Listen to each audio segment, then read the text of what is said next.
telepon di rumah sakit sama Bapak Gembala, dan tadi Bapak Gembala bilang sama saya, tadi sore diagnosis dokter keluar, dia sudah mengalami kanker stadium 4. Itu ada masih bekerja sama saya, tapi saya percaya di balik apapun yang terjadi dalam kehidupan kita, rencana Tuhan jauh lebih baik dari segala sesuatu. Amin.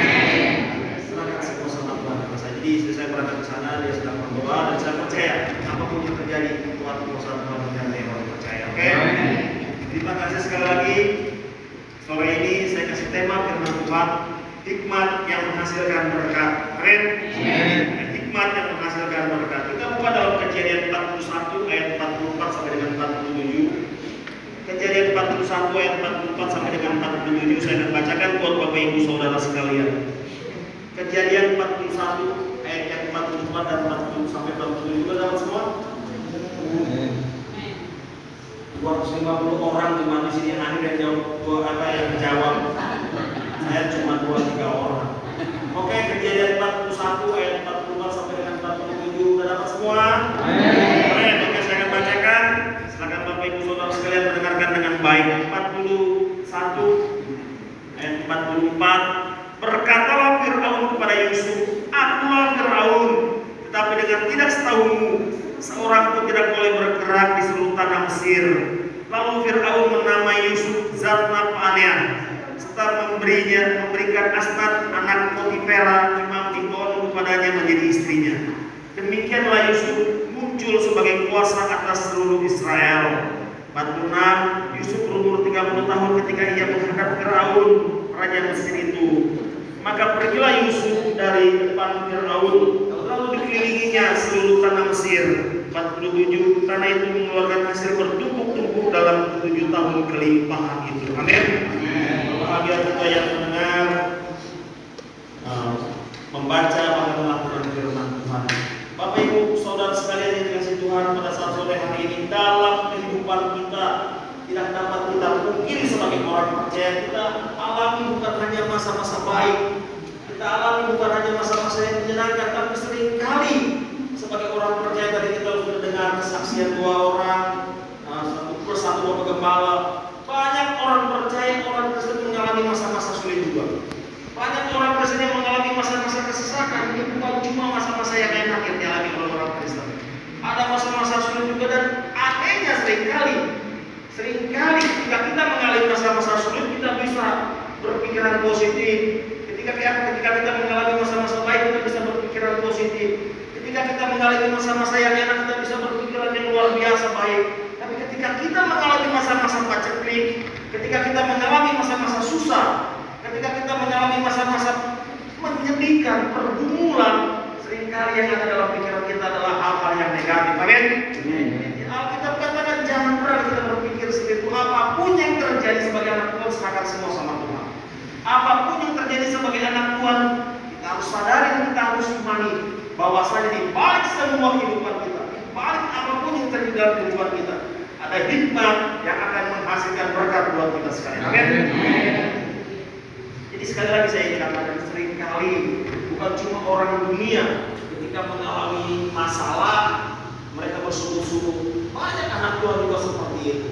Ya, kita katakan malam dan sore hari ini kita sama-sama mau belajar bagaimana kehidupan yang mungkin nggak seperti biasanya, bagaimana kehidupan yang mungkin nggak ingin kita jalani, kepahitan, pergumulan, tapi terjadi dalam kehidupan ini menjadi nikmat buat kita, yang pada suatu saat, pada suatu titik akan menghasilkan berkat buat kita sekalian. Ada 4 hal di sini kita harus sadari, kita harus belajar sama-sama, kita harus mengerti. Yang pertama, kesulitan memiliki nilai positif. Jadi lewat apapun yang kita hadapi, lewat apapun yang kita alami, lewat apapun yang hari ini mungkin menekan kita, lewat apapun yang hari ini membuat kita kecewa, jangan pernah kita lari dari Tuhan, jangan pernah kita mundur dari kemuliaan Allah. Perkataan Tuhan, apapun yang terjadi, saya percaya kita akan rencana Tuhan dahsyat untuk kehidupan saya. Amin. Kalau tadi Bapak Gembala dia nangis sama saya. Kemarin kita masih ngobrol dulu. Iya. Kemarin dia sempat bilang ada tumor di paru-paru. Oh itu pun udah cukup saya pikir saya kan itu kan cuma kita masih biasa. Itu kemarin nangis saya pada tadi Bapak Gembala nangis, dia bilang dari si dokter tadi apa dokter bilang tadi sore kanker harus tadi. Oh dan kalau masih jadi cabut juga nggak ada. Ya udah, kita bagi tugas. Istri saya pergi, ya saya kemari. Dan kan nggak mungkin juga istri saya motor kemari. Apalagi istri saya cuma satu. Rahasia yang nggak boleh orang tahu. Rahasia yang nggak boleh orang tahu, istri saya nggak bisa ngomong. Jadi udah, coba pakai balap, pakai mobil biar saya sini. Oke, sip. Yang pertama, hikmat yang menghasilkan berkat apapun yang terjadi, anggap semua itu ada hikmat Tuhan dan ada berkat Tuhan di situ. Yang pertama, ketika kita mengalami pergumulan, kesulitan memiliki nilai positif. Amin. Apapun yang terjadi, kesulitan sebesar apapun, kesulitan seperti apapun, kesulitan memiliki nilai positif. Bapak Ibu Saudara yang kasih Tuhan, krisis kalau dalam bahasa Mandarin, kalau dalam bahasa Cina itu artinya weiji. Weiji itu memiliki dua kata. Wei itu artinya bahaya, ji itu peluang. Jadi weiji, di balik bahaya, di balik masalah, di balik pergumulan ada peluang yang Tuhan sediakan buat kita sekalian. Amin. Dia selalu setiap kali anak Tuhan mengalami masalah, selalu setiap kali anak Tuhan mengalami bahaya, selalu setiap kali anak Tuhan mengalami masa-masa susah, ingat ada peluang yang Tuhan siapkan buat kita sekalian di situ. Amin. Dia indahnya jadi anak Tuhan, indahnya jadi orang Kristen, ada janji Allah dalam setiap kehidupan kita. Bukan cuma untuk hal-hal yang baik, bukan cuma untuk hal-hal yang positif, bukan cuma untuk hal-hal yang indah, bukan cuma untuk hal-hal yang enak, tapi di balik hal-hal yang menyakiti hati kita, di balik hal-hal yang membuat kita kecewa, di balik hal yang membuat kita menangis, ada janji Allah di situ, ada peluang yang nanti akan Allah berikan dalam kehidupan kita. Amin. Ini dia belajar lewat Yusuf. Ya kan, suatu saat Raja Mesir yang namanya Firaun itu bermimpi.